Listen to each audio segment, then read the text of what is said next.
time for another episode of Bulldog Bites. I'm Luke Larson. And I'm John Lindula. Welcome to Bulldog Bites.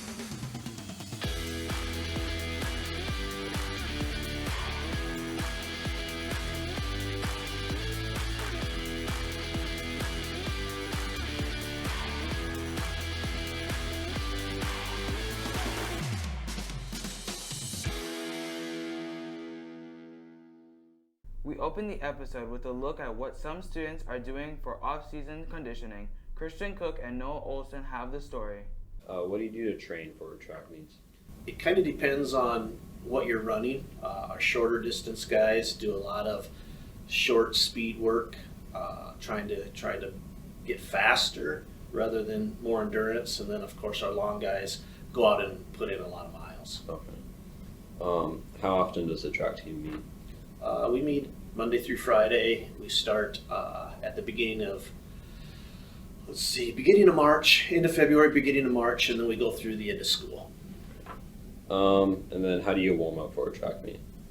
Warm-ups, basically, they just do a lot of exercises designed to get their legs and arms ready to run. Skips, jumps, stretches, all of those things we do.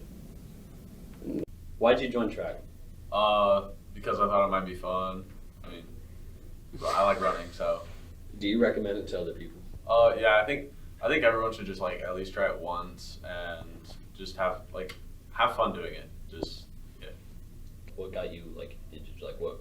Did someone recommend it to you or? Yeah, my brother actually recommended it to me. He's great. He's a senior this year. He throws. Actually, he won discus in state last year. So. What sports should football players do in the off season? Yeah, so we would encourage you as coaches just to be involved in as many sports as you can. In the off season, we want you competing and trying to make yourself a better athlete overall. That's going to help you in football as well. And so whatever interests you have, and even if you are trying a new sport, that's great. And then if you find yourself, not in a sport in the off season, or maybe there's a season that you're not participating in something, we would encourage you to then be in the weight room. And the weight room's open 3 days a week in the mornings, and it's open every day after school. And we'd encourage you to get in there and improve your strength. And there's a lot of speed workouts that some coaches run during that time too. So if you're not in the sport, to be involved in the weight room as well. How do you prepare in the summer? For summertime, that's also a huge part of our preparation for the season. So we'll run summer workouts probably 3 times a week. Those days will be set closer to the springtime, but they'll probably run 3 days a week.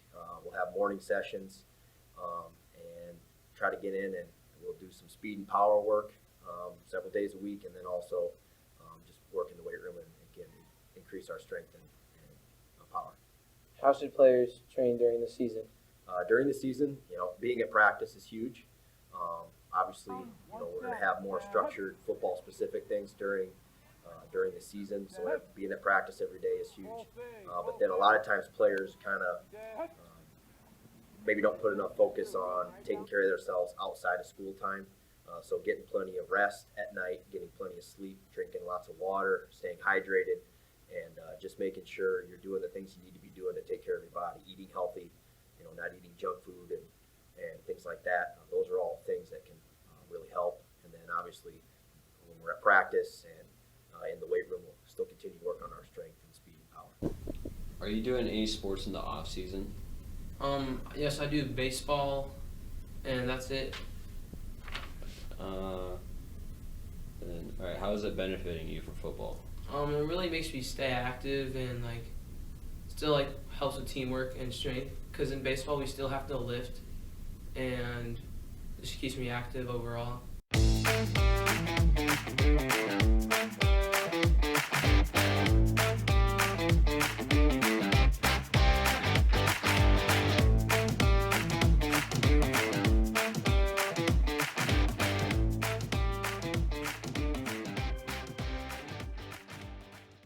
A few weeks ago, the chemistry classes, taught by Mrs. Wonders, received a different type of lesson. Cameraman Johnson Wado got the footage. Representatives from the Iowa National Guard came to chemistry classes to demonstrate how chemistry works with MREs. Your main thing, this one ones like spaghetti and beef sauce. So MREs are packaged meals that are vacuum sealed and dehydrated that soldiers use in the field. whatever it is you want to heat up. Really, you can heat up whatever you want. Students learned that water activates the chemical reaction to create the heat source.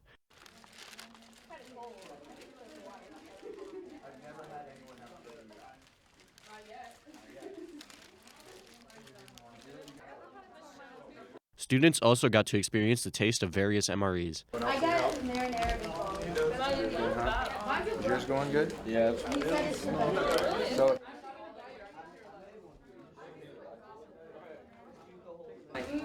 yours? They all look bad. None of them look bad. I'll tell you that right now.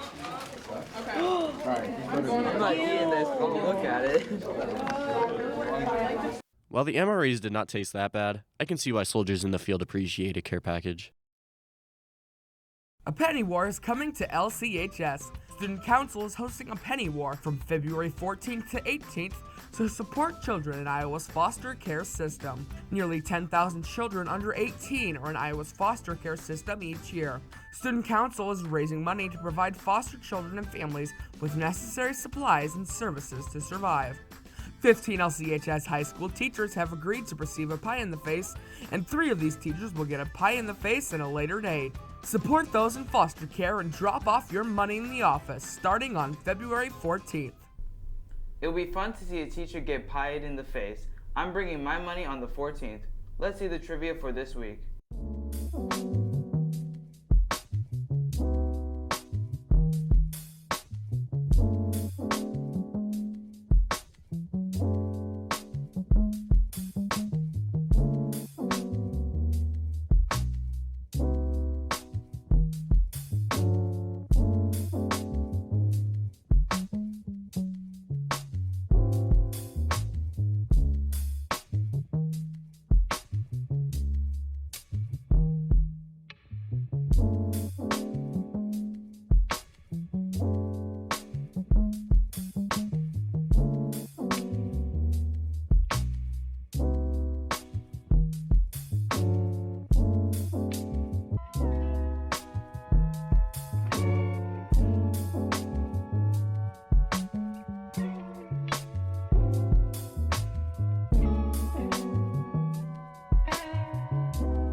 The Super Bowl teams have been decided. The Bengals will be facing the Rams. Trey and Ethan surveyed students and staff to get their predictions on who will be the Super Bowl champions.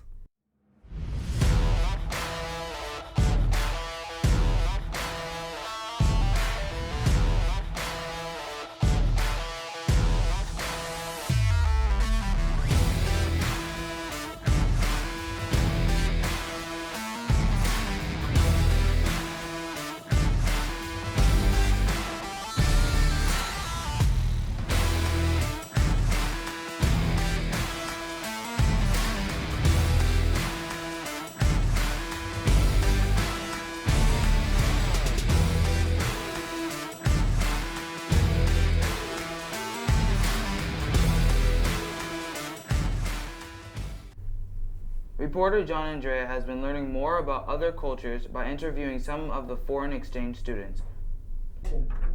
Where are you from? I'm from Azpeitia in Basque Country.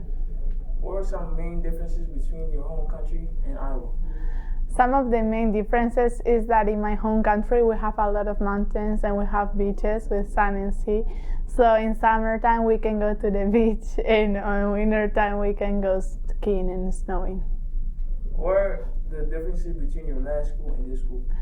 The main differences between my last school and this school is the educational system, because in my last school everything was graded based on the exams and tests, and here we have a lot of assignments that are graded, so like the mark is more fair. Which school do you prefer and why? I prefer this school because in my home country the teachers are really mean and they treat us really bad, and I feel like here that doesn't happen that much, so I guess I prefer this school because of that.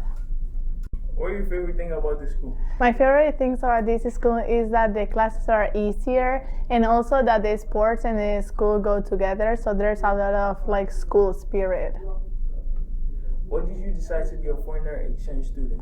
I decided to be a foreign exchange student to have the American dream and like know more about the American culture and improve my English skills.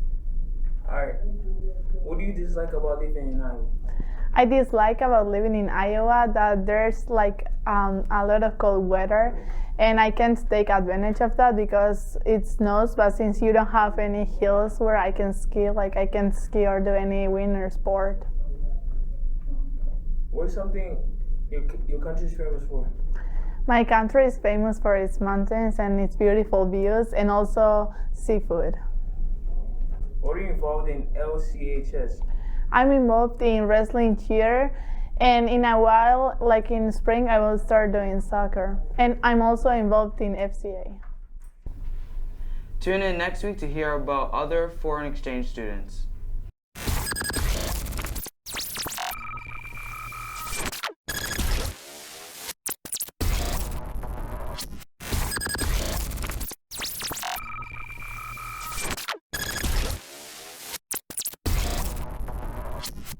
We hope to do a follow-up on the Esports Club to see what has been developed and how it can help students get scholarships. Here's our weekly feature. It's time for the Bulldog Video Media Pet of the Week. Meet Teddy and Ellie. Teddy and Ellie are brother and sisters that belong to high school Spanish teacher Mrs. Bowmaster. Teddy is an Australian cattle dog mix, and Ellie is a corgi. Ellie loves people and playing with her toys, and Teddy likes to go on adventures.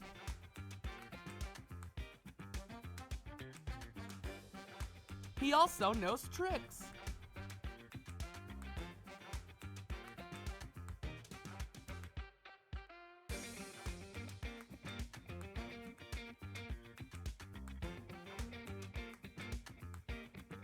Teddy and Ellie are two awesome dogs.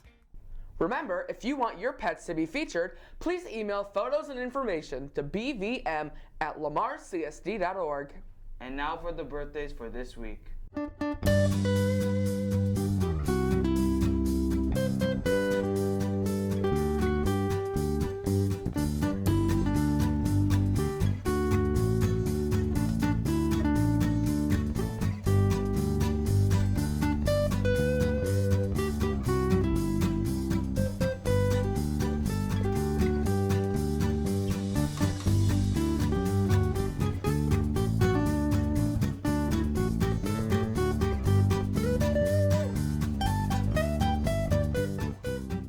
Have a wonderful birthday, everyone.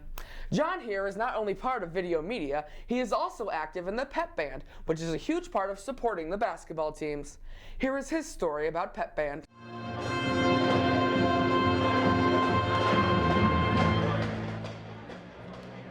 Ever heard the music during the Lamar's basketball games? Well, let's thank the Pep Band for playing these awesome songs. The Lamar's Pep Band is split into two parts, A and B, and they play a variety of songs that you might recognize. Some songs include Wellerman,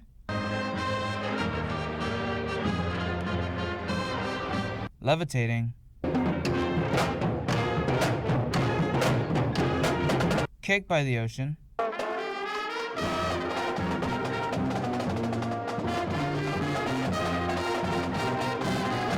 and Sweet Caroline.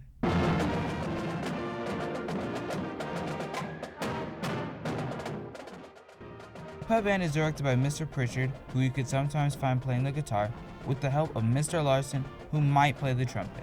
Make sure when you go to these home games, cheer on the Lamar's Pep Band.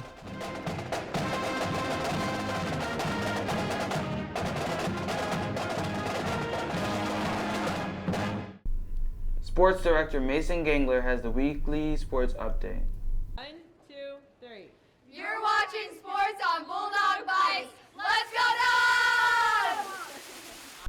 Both boys and girls bowling teams keep their undefeated seasons going after they tallied another win against MMCRU and West Sioux at a triangular meet here in town. The Lamar's boys put up an astounding 3,086 pins, while the Lamar's girls also put up 3,015 pins. Basketball news: on February 1st, it was senior night for both basketball teams. The boys came out and took a W with a 62-30 win against the Sioux City North Stars, and the girls also came out victorious with a 54-39 win. Both teams are looking to continue their good seasons as they head into sub-state action. We would also like to shed a spotlight on Brady Williams and Zach Hoffman. These two seniors haven't been able to play all season due to injury, but got to go into the game and make a 3 against the Stars to end off their Bulldog careers. Good luck to all those competing. We end our weekly segment with current events with Kyle. In state news, Iowa State University scientists are learning how to peer back through millennium of domestication to learn how a wild grassy plant known as tennessite developed into corn, the modern cash crop grown across the globe. In U.S. news, last week, Justice Stephen Breyer announced his retirement from the Supreme Court, paving the way for a Biden appointment. The president must work fast to appoint a judge, however, while the Democrats still have a majority in the Senate. In world news, Burkina Faso last week joined a list of 6 African nations that have recently experienced military takeovers. Most of these countries are plagued by insecurity, poor governance, and frustrated youth. But there is no one-size-fits-all explanation. We'll see you next week. Thanks for watching.